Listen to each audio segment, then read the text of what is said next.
चार लाइन भूमिका पाएंगे विरह के अंदर।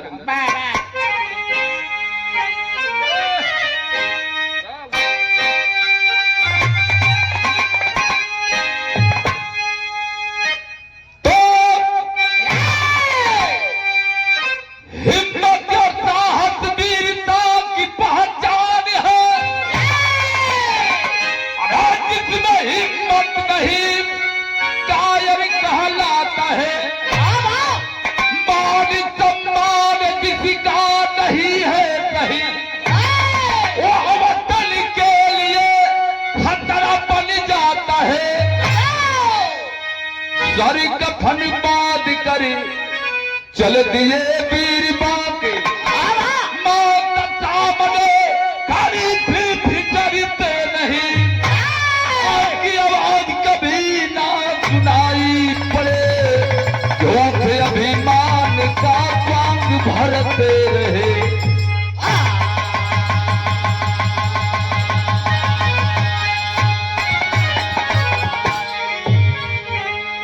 आह की आवाज कभी ना सुनाई पड़े, झूठे अभिमान का स्वांग भरते रहे। कैसन प्रसंग बा, एक से गजल कलाई लगत बा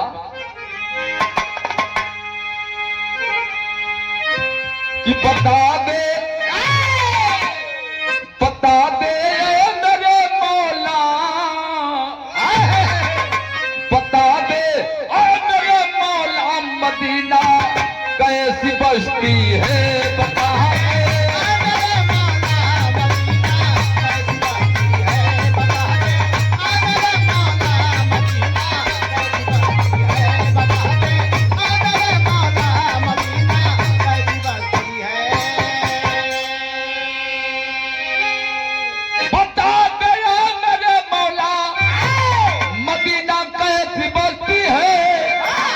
मदीना कैसी बस्ती है, मदीना कैसी बस्ती है, जहाँ पर रात दिन मौला रे तेरी रहमत बरसती है। जहाँ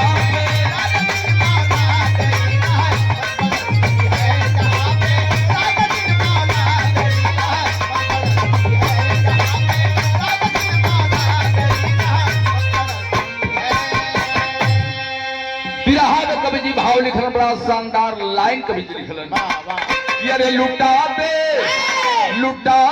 याद पे जो जा, लुटा दे याद पे जो जा, मरैती हाथ होता है। लुटा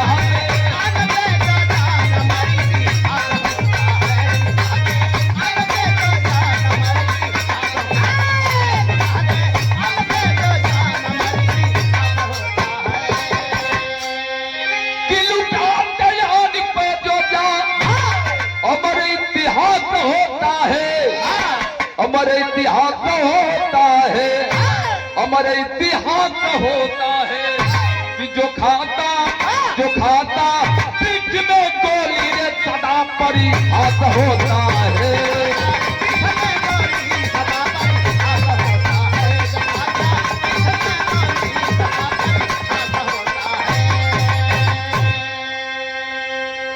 हम उस देश के वासी है जिस देश में गंगा बहती है। हम अपने मान सम्मान स्वाभिमान की रक्षा करना जानते हैं, सीने पर वार करते हैं, सीने पर वार सहते हैं। जब हमारे देश गुलाम रहल, हमारे देश पर अंग्रेजन का शासन व्यवस्था रहल, उसके पहले एक और विदेशी हमारे देश पर आक्रमण किया। वह विदेशी कौन था, यहीं से कहानी की शुरुआत हो गई। विदेशिया कलाने लगल। आज जो माँ आज हम लोगों के बीच में जिस माँ के श्रद्धांजलि के कार्यक्रम में हम आप सभी लोग इकट्ठा हुए हैं, उस माँ के बड़े सुपुत्र कहानी का शुरुआत हो गई विदेशिया का लाइन लगल।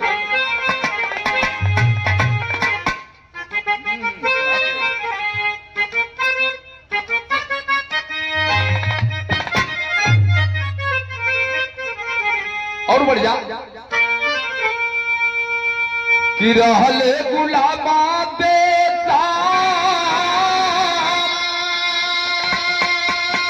ए भैया मुगलन के हाथावा में और करत रहले औरंगजेब देश पर शासना।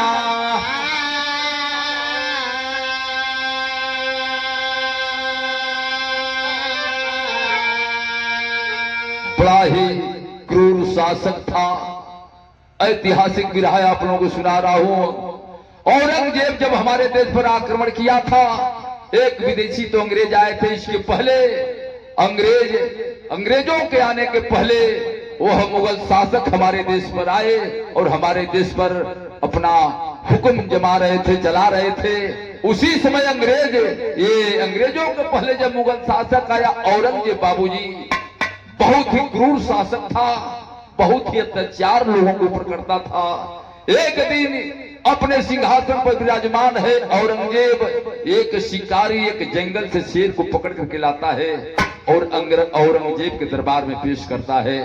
औरंगजेब जब उस जंगल से जो शेर आया था उस शेर को देखता है, बड़ा प्रसन्न होता है। हुआ क्या जरा देखें। जंगल का शिकारी एक दिन शेरवा पकड़ी लाया, अरे पेशा पकैले औरंगजेब के सामना।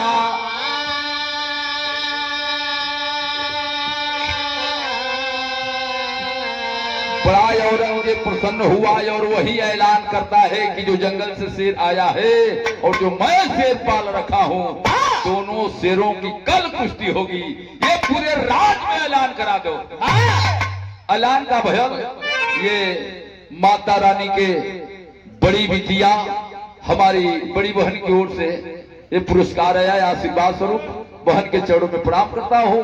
आप सभी को बहुत बहुत सादर प्रणाम, सादर जय भीम नमो बुधाई करता हूं। कि शेरवन का कुश्ती कला होई राजधानिया में, अरे सगरी सहारिया में भइले आए लाना।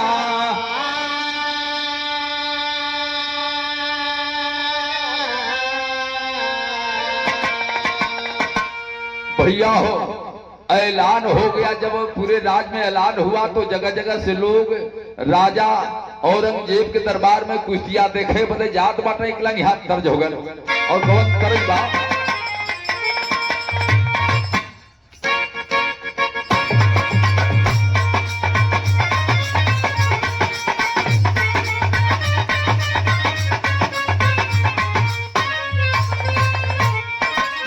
ममता का धार के हूँ, ममता का धार के हूँ, के तनो पिलाइए गो माई बिना।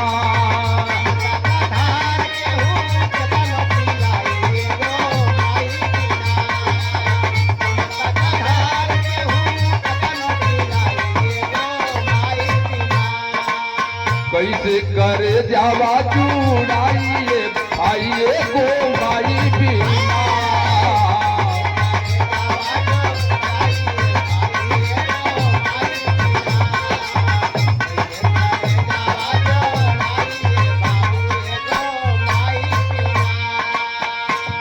और शानदार पुरस्कार बाबू अनिल कुमार राजमिस्त्री साहब कई बार पुरस्कार देकर के सम्मानित किए। बाबू को बहुत बहुत आशीर्वाद देता हूँ। मालिक जिंदगी के मकसद में कामयाबी दे। सब गीत गावे माता बहन लोग। पवला की ना हो अंतरी और न टेलीफोन का जमाना आ गया। एक मेहरारू के मरद प्रदेश रहला तो उस समय चिट्ठी बैरन जा बड़ा इमरजेंसी चिट्ठी रहल और ऊपर पैसा लगे, अंतरदेशी रहल, लिफाफा में भर के पैसा। मेहरारू कहले रहल पहला की ना हो अंतरी देसी लिफाफाई बात बाकी ना।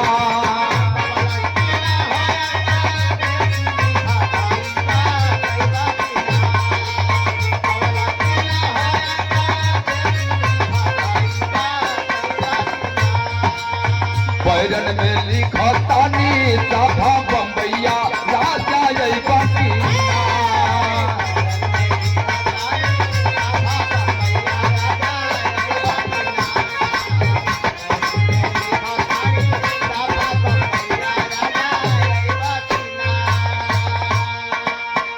औरंगजेब जो आदेश दिया पूरे राज में खबर हो जाता है, तहलका मच जाता है। सुबह होता है, राज दरबार में लोग इकट्ठा होने लगे दोनों शेरों की कुश्ती देखने के लिए। भैली खबरिया जबू सदरो नगरिया लड़ैया होई।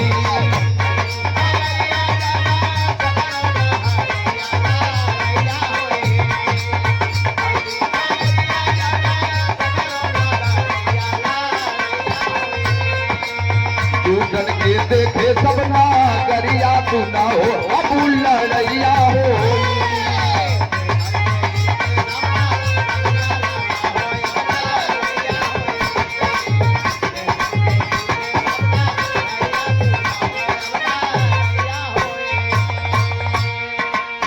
झुंड झुंड आवे नगारा के लोगावा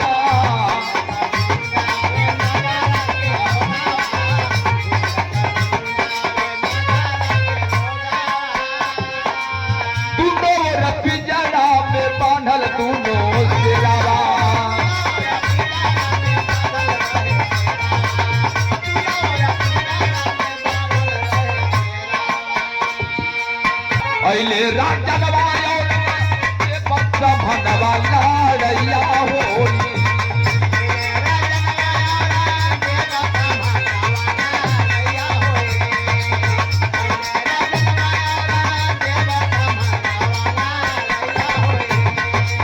कुश्ती का कई दिहले आए लगवा तू ना हो अब लड़ैया होई।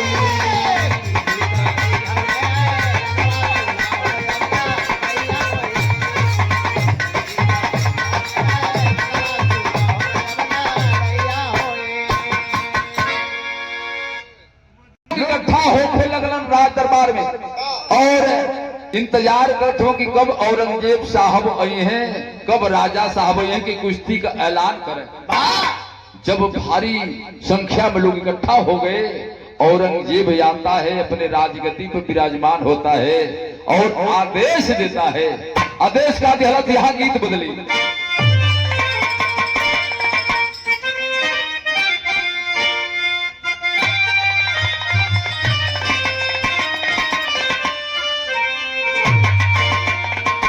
से बढ़िया भाव कब लिखल कि पिजरा से बाहर जब भइल दूनो से रवाया बूटा नरिया हिलली।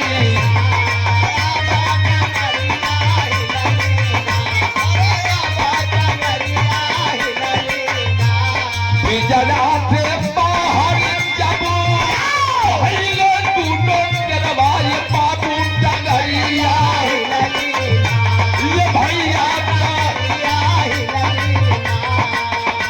के चरवाड़ी के बहरिया ये बाबू टगरिया हिलनी।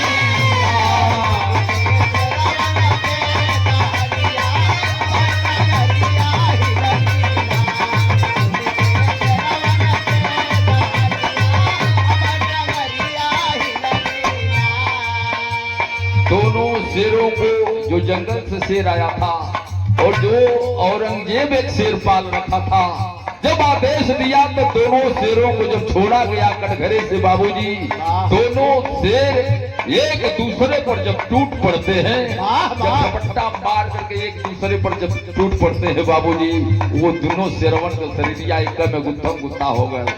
औरंगजेब बैठा है अपने राजगद्दी पर, वाह वाह क्या शेर है, क्या लड़ाई। आवाज देता है भैर का, गुत्था माँ गुत्था भैली, गुत्था माँ गुत्था भैली, दोनों के तगरिया बाबू टंगरिया, ये भैया टंगरिया, दाबे दाते दा अमुरिया, ये भैया टंगरिया,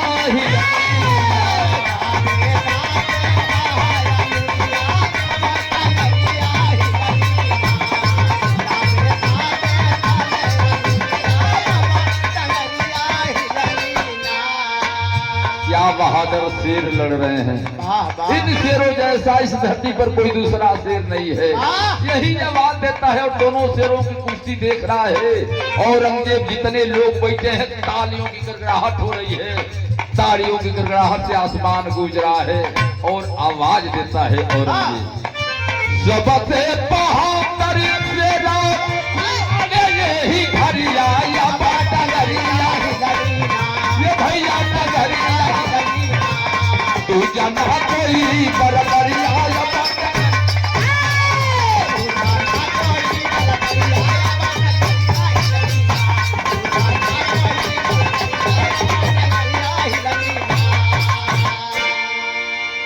आवाज देता है कि वाह वाह गजब शेर लड़ रहे हैं। इन शेरों के जैसा कोई दूसरा शेर इस धरती पर नहीं है। और जब 4-5 कहलस तो औरंगजेब का सेनापति था जिसका नाम था मान सिंह। वह मान सिंह औरंगजेब के बगल में खड़ा है और जब औरंगजेब कहता है कि वाह इन शेरों जैसा इस धरती पर कोई दूसरा शेर पैदा नहीं है। जब 4-5 कहलत तो मान सिंह बगल में खड़ा है, औरंगजेब के सेनापति आवाज देकर एक बात कहलस, का कहलस लगल है, मान सिंह गरजी के बोले, मान सिंह गरजी के तू गए ही घरी आया बाटा घरी गते कपाड़े कर करी आया बाटा घरी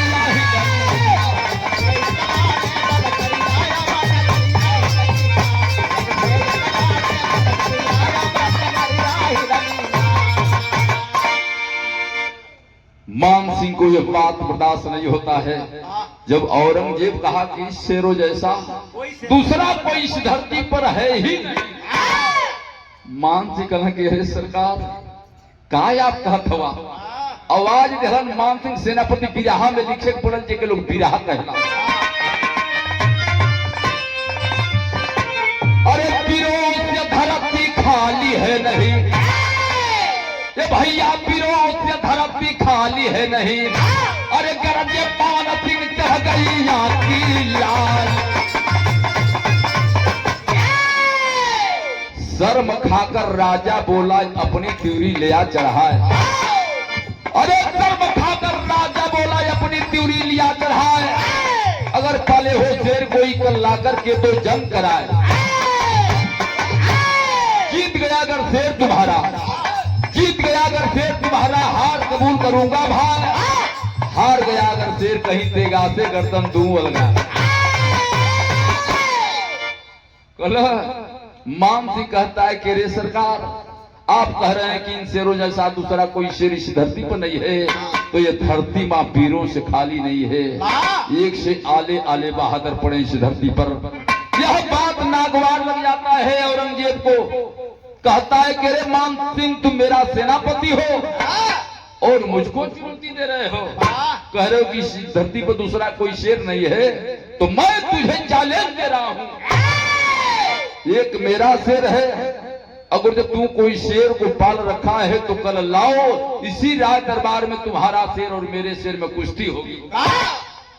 कहीं मेरा शेर तुम्हारे शेर को पटक दिया तो तुम्हारे शेर का गर्दन मैं कटवा दूंगा, और कहीं तुम्हारा शेर मेरे शेर को पटक दिया तो मैं अपना पराजय स्वीकार कर लूंगा। कहा जाला कि पानीदार मर्दनिक पानीदार मर्दनिक, पानीदार मोती बिकात बहु दाम को, पानी से नार निक पानी से तलवार निक। ए भैया हो रसिया मजीद कहे पानी को बचाए रखो, पानी नहीं तो जिंदगानी किस काम की। आज मान सम्मान के लिए गड़ही तालाब वाला पानी ना करते। मान थी कहा कि सरकार जब कह रहे हैं ना अपने शेर से कुश्ती लड़ाने के लिए, तो मैं आपकी चुनौती स्वीकार कर रहा हूं। और मेरा भी एक शेर है, कल मेरा शेर आपके शेर से कुश्ती लड़ेगा, आर या पार होगी।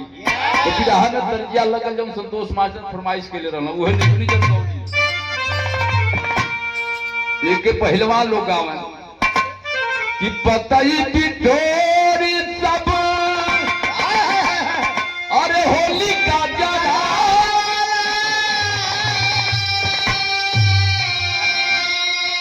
अरे मुहावा पे पोते ले या फिर हो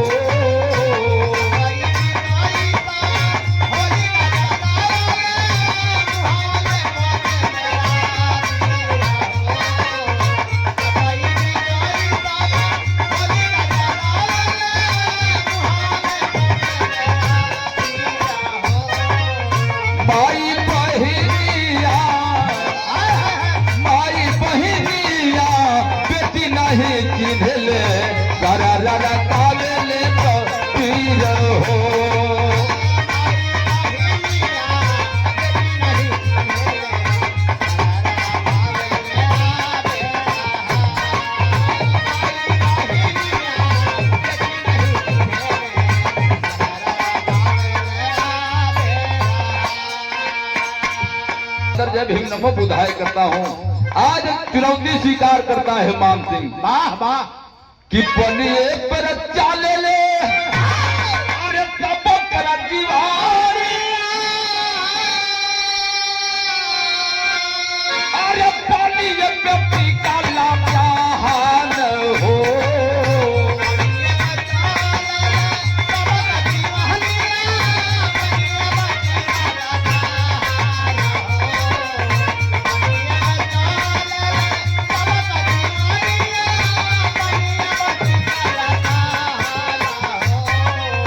जवन ही मरा देख पचल न पड़िया तो होला मेरी तक समान हो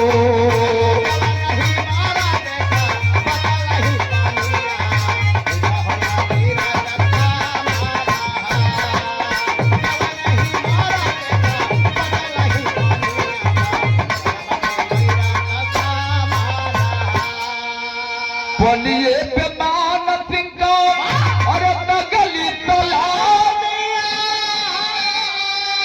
अरे बोले है बचनिया सुनो हो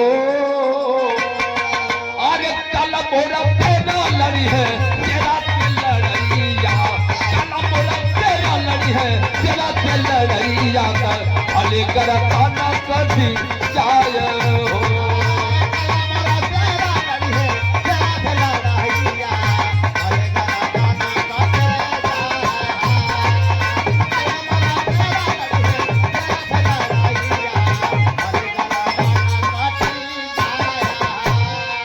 चुनौती को स्वीकार कर लिया मान सिंह। उसी रात दरबार में ऐलान हो गया कि कल फिर यह शेरों की कुश्ती होगी। जो औरंगजेब का शेर है और मेरा सेनापति मान सिंह का शेर है, कल फिर दोनों शेरों में कुश्ती होगी। तो जितना लोग रात दरबार में बैठल हो, जब मान सिंह चुनौती स्वीकार कलन किए भैया अरे मान सिंह की घर में तो कोनो शेर देखते ना ही जा, मान सिंह कौने शेर से कुश्ती लड़े हैं। लोग अवाक हो कि मान सिंह राजा औरंगजेब की चुनौती स्वीकार कैलन, लेकिन उनकी घरवा कोनो शेर ना बोले हो, कौने शेर से कुश्ती लड़ी है। कुछ लोग बोलन कि ये भैया उनका लड़कावा है जो उनका नाम रणजीत है, वो रणजीत से ना कुश्तियां लड़ाती है शेरवा से। जो आपस में विचार विमर्श करत घरे जाते हैं, और जब घर जाता है मान सिंह अपनी पत्नी से कहता है कि अरे प्रिय मैं औरंगजेब की चुनौती स्वीकार करके आया हूं। कल मेरा बेटा औरंगजेब के शेर से उस राज दरबार में कुश्ती लड़ेगा। मैं औरंगजेब की चुनौती स्वीकार करके आया हूँ। और जब इतनी बात वह मानसिंह सेनापति की पत्नी सुनती है, बाबूजी रो करके पति का चरण पकड़ लेती है और रो करके एक बात कलस उस तर्ज लगल मौका का तर्ज बा जो माई बहन लोग आवला कि निबिया का पेड़ा जल कटी हाय बाबा निबिया चिरयन की बसेरा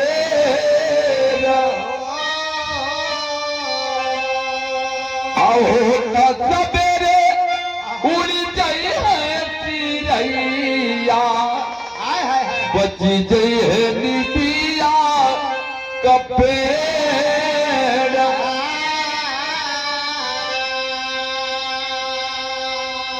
ये सैया ये कही लड़का बा लड़का के मौत के हवाले का केला शेरे से ही लड़का कुश्ती लड़ी उस शेर खा जाइए सैया इस शेर खा जाइए हमारी लड़का के मौत के मुंह में ढकेल के आवत नहीं। बाहर वो औरत अपने पति का चरण पकड़ करके रो रही है और ये बात कह रही है कि पति का चरण भाई के बोली है गुजरिया अखिया में भरी भारी लोर हो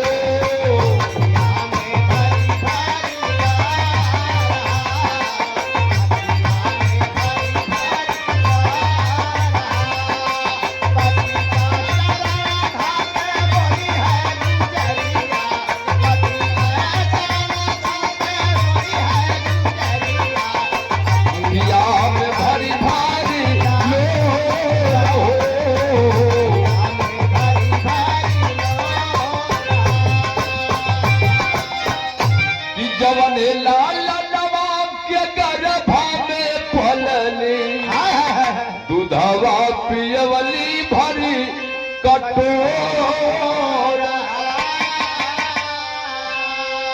सिरवा का सामना कैसे करी है लालनवा अन्नाजू कौमरिया पानाजू का पानन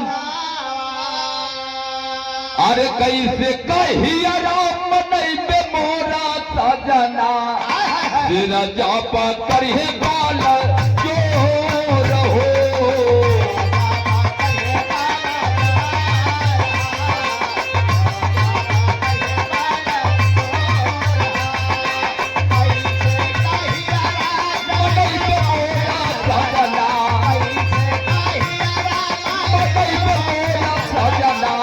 तेरा जापा करिए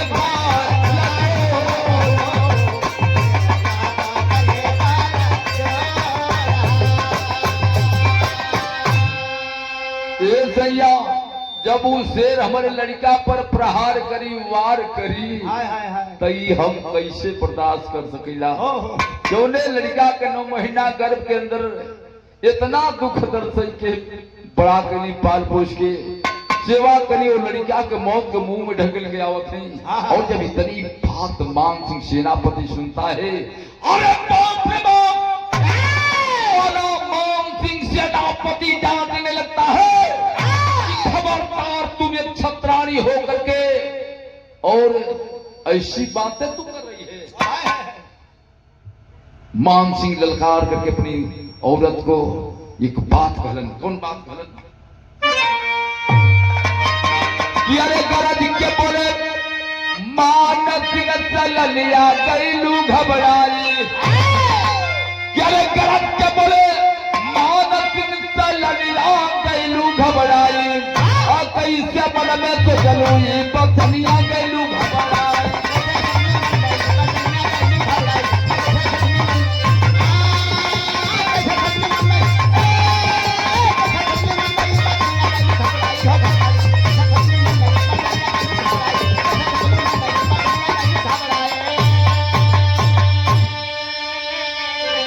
अरे शेर का बेटा शेर ही होता अरे गीदड़ना कहलाता है भूम में पग पीछे नहीं हटाता हो। अरे बेटा रणजीत आ गए सब हनिया गईलू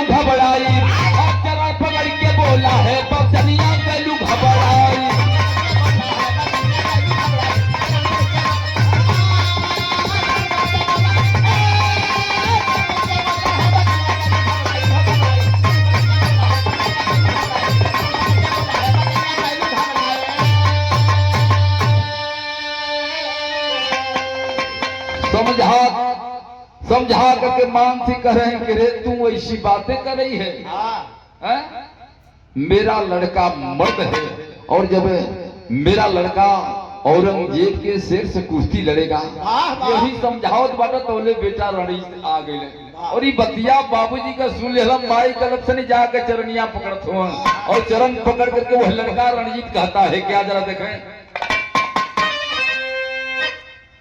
अरे हमारे रहते बाबू के नाम अरे पगिया नीचा हो चाहे प्राण मोर बची सबर में चाहे शीश कट जाई हो अरे तान के पीना बोला है बंदरिया में चीर के रख दे सारे के बंदरिया में लुक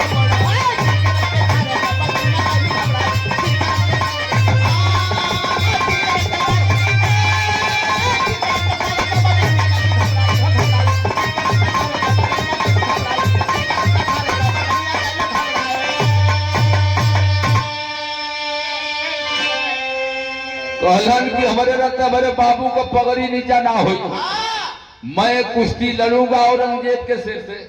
सुबह होता है लोग तो यह बतियावत हो कि औरंगजेब के घरे तक कोनो ये औरंगजेब का तो शेर है लेकिन मान सिंह के घरे कोनो शेर ना ही हो न हो अपनी लड़कवा से ना कुश्ती लड़े हैं। सुबह होता है लोग आपस में विचार विमर्श करते हुए औरंगजेब के दरबार में जा रहे हैं कुश्ती देखने के लिए। बेटा रणजीत अपने पिता मान सिंह के साथ औरंगजेब के दरबार में जा रहा है। बाबूजी होता है क्या लगा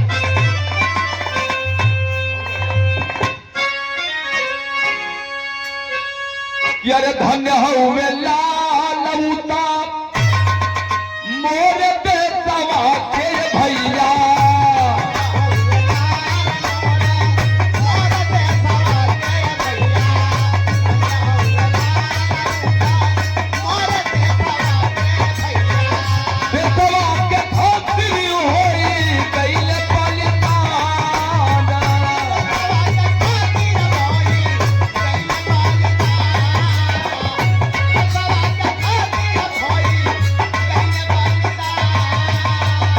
लदिया बचाई है जनवा बचाई लाल चांदी कर फले हीरावा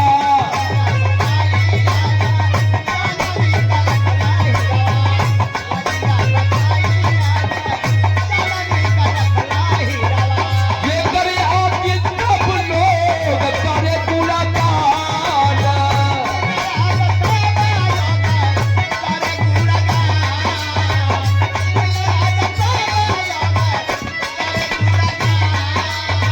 माई को चलना चुमी चलला बिरनवाए भैया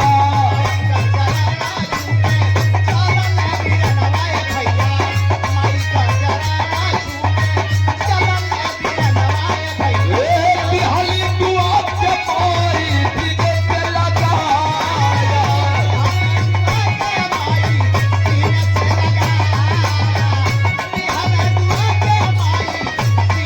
ओ हमारे औरत के पंचो है औरत का टगरिया ये पंचो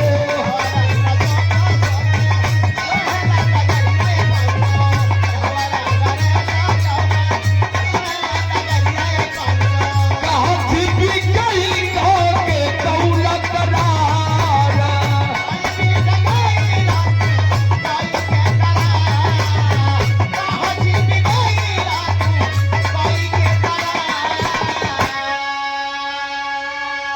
राज दरबार में लोग इकट्ठा हुआ औरंगजेब जाकर के राजगद्दी पर विराजमान होता है इंतजार कर रहा है कि रे मान सिंह तो चुनौती स्वीकार किया और स्वीकार करके अभी तक आया नहीं जा दरबार में मालूम पड़ रहा है वो अपनी पराजय स्वीकार कर लिया और मान गया मान सिंह के घर कोई शेर ही नहीं है।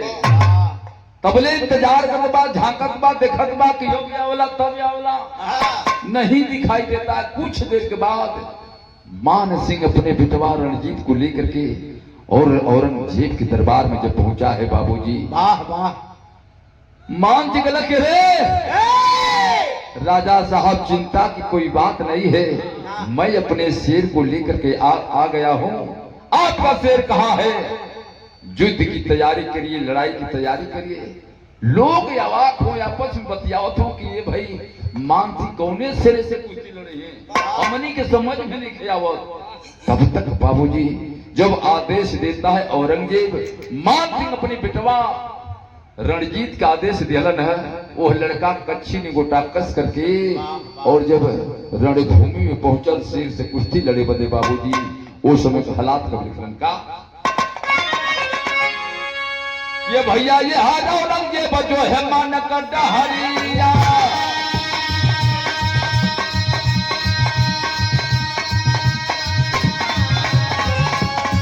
अरे कहा छिप गई करके कहूं भैया कहले बाबा सिंह गईले राजा के सभाना, अरे बोला औरंगजेब तब नजरिया घूमा,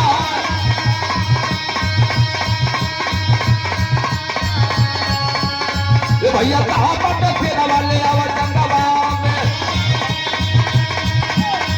अरे पूछी सब लोग करे इंतजार,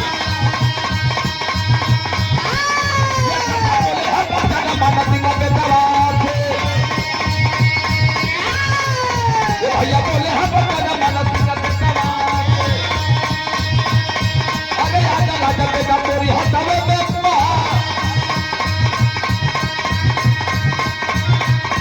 भैया सिर पे लगाई गए लाल कपी दैया, अरे रण चित्रवा मेरा,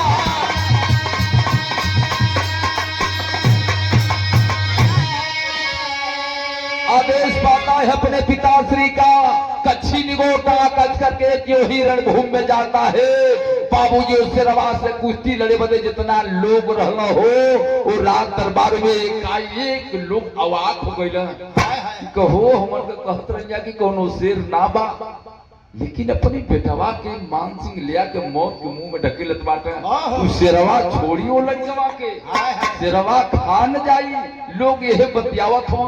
कच्छी निगोटा कस करके लड़का रणजीत पहुंचा है पिताजी का आशीर्वाद लेकर के बाबूजी, और जब औरंगजेब को शेर को पिंजरे से खोला गया, बाहर किया गया, और जो ही औरंगजेब का शेर देखता है बेटा रणजीत के ऊपर दौड़ पड़ता है, लेकिन बारे बहादुर नौजवान कैला का भैया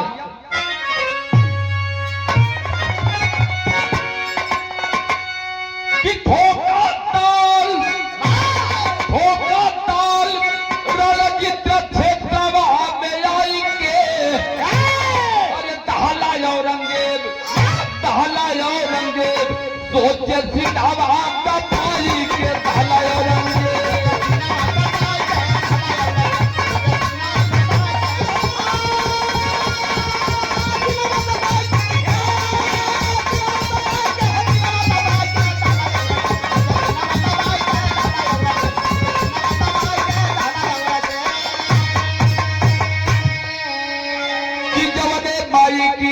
कोखी ऐसन लाल हुई है, वो करे आगे शेर भी तैयार बन गई है,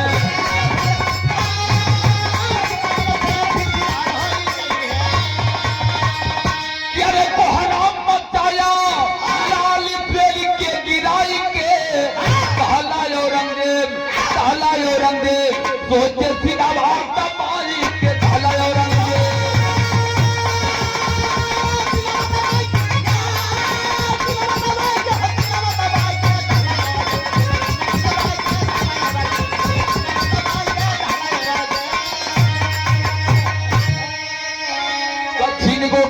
करके जब अखाड़ा में पहुंचा बाबूजी, औरंगजेब का शेर जब झपट्टा मार करके बेटवा रणजीत के ऊपर जब झपटल बाहो, झपट्टा मरले बारे बहादुर नौजवान एकाएक उस शेर की जबड़ा को पकड़ लिया, और जबड़ा के पकड़ लेला तन कोई हिले ना दे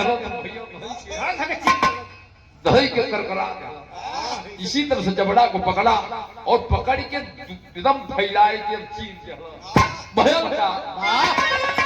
पकड़ हाथ जबड़ा शेर का तुरंत दिया है फारी, मान सिंह बेटा को गले लगाया, मान सिंह बेटा को गले लगाया, बजे विजय की ताली। तो सिरवा के जबड़वा पकड़ हल पकड़ के एकदम करकरा देहल शंकर भाई धई के करकरा देहल। अरे बाप रे बाप, दौड़ करके मान सिंह अपने पिठवा को गले लगा लेते हैं और लोगों के बीच में एक बार हाहाकार मच गए, जयकारा गूंजे लगल पिठवा रणजीत और मान सिंह का। औरंगजेब अपनी पराजय स्वीकार किया, चूंकि चैलेंज दिया था मान सिंह को कि कहीं तुम्हारा शेर मेरे शेर को पटक देगा तो मैं अपनी पराजय स्वीकार कर लूंगा, कहीं मेरा शेर तुम्हारे शेर को पटक दिया तो तुम्हारा और तुम्हारे शेर का गर्दन मैं काट दूंगा। पकड़ हाथ से जबड़ा शेर का तुरंत दिया है भारी, मान सिंह बेटा को गले लगाए पजे विजय की तारी, सर्व खाकर राजा तल बिहले लड़ाई के, कहला औरंगजेब सोचे सिनवा दबाई के, कहला औरंगजेब।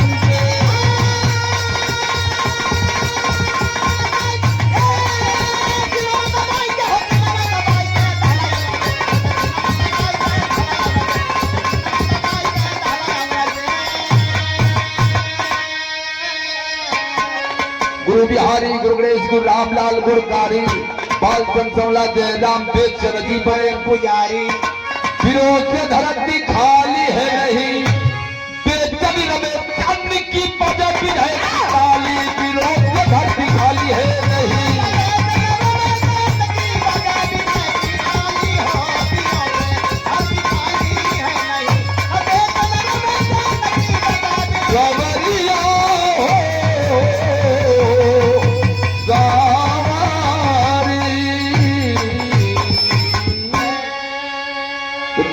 भजन